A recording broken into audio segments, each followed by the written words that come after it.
masyarakat Indonesia kami ya Pak. Jadi bangga kami Kementerian Dalam Negeri bisa hadir di tempat acara ini.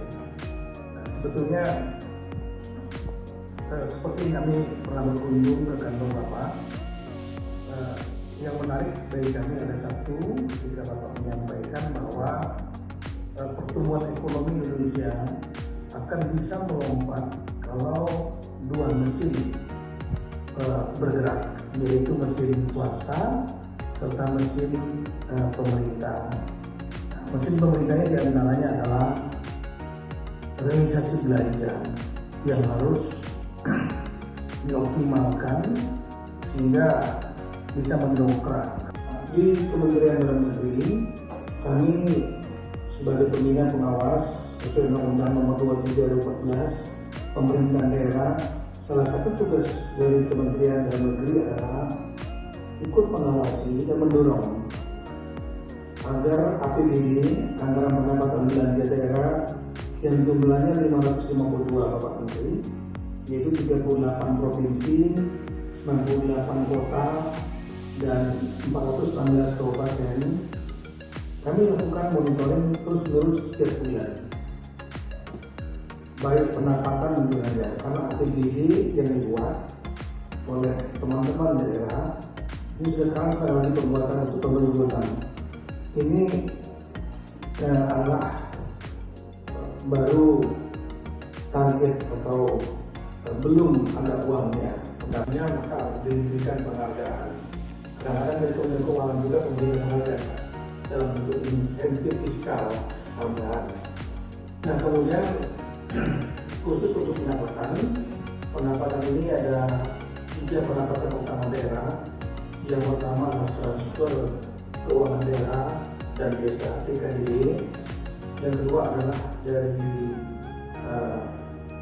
pendapatan asli daerah, yaitu dari pajak dan retribusi daerah. Yang ketiga adalah dari sumber lain, di antaranya adalah badan usaha milik daerah. Nah, badan usaha milik daerahnya ada jumlahnya 1019, macam-macam mulai dari bank air minum dan lain-lain. Dari 1019 itu lebih kurang 60% itu untung, 30% itu rugi, dan sekitar 10%. Jadi ada karena sistem, ada juga yang karena ada juga yang karena realisasi memang tinggi, yang memang melebihi target. Kecepatan para pencari uangnya, kadis sepeda, kemudian kepala kita adik, jadi yang mencari uangnya daerah, itu kecepatannya tinggi, sementara yang dinasnya realisasinya lambat. Nah itulah beberapa provinsi atau kota yang pendapatannya tinggi, belanjanya juga tinggi, dan itu umumnya nanti pertumbuhan ekonominya kalau kami sandingkan dengan data pertumbuhan ekonomi daerah. Kami juga melakukan tiap bulan bersama BPS, kemudian pertumbuhan ekonomi. Rata-rata pertumbuhan ekonomi yang baik Pak. Kalau belanja pendapatan tinggi, belanja tinggi. Tapi kalau pendapatannya tinggi, belanjanya rendah, pertumbuhan ekonominya relatif juga kurang. Ini seperti ini data pertumbuhan ekonomi daerah yang paling yang terendah itu adalah Papua Tengah. Ini terutama karena Freeport.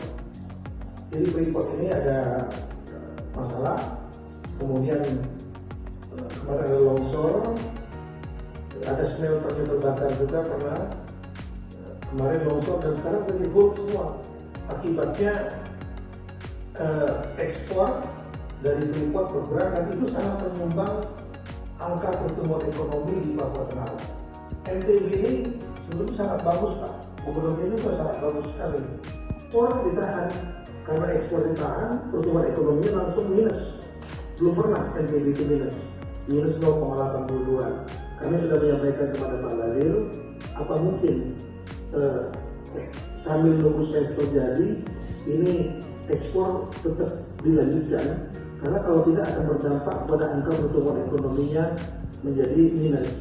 Angka-angka yang minus ini, Papua Tengah, Nusa Tenggara Barat, Papua Barat, ini kalau seandainya mereka ya ada yang 32, 79, itu akan mengakibatkan berdampak kepada pertumbuhan ekonomi nasional. Kami selalu menyampaikan kepada teman-teman daerah bahwa pertumbuhan ekonomi nasional itu agregat dari kerja pusat dan juga kerja dari semua daerah 522. Kami mengharapkan semua daerah, kepala daerah, gubernur 38, bupati 19, wali kota 68, semua juga melihat pertumbuhan ekonominya masing-masing.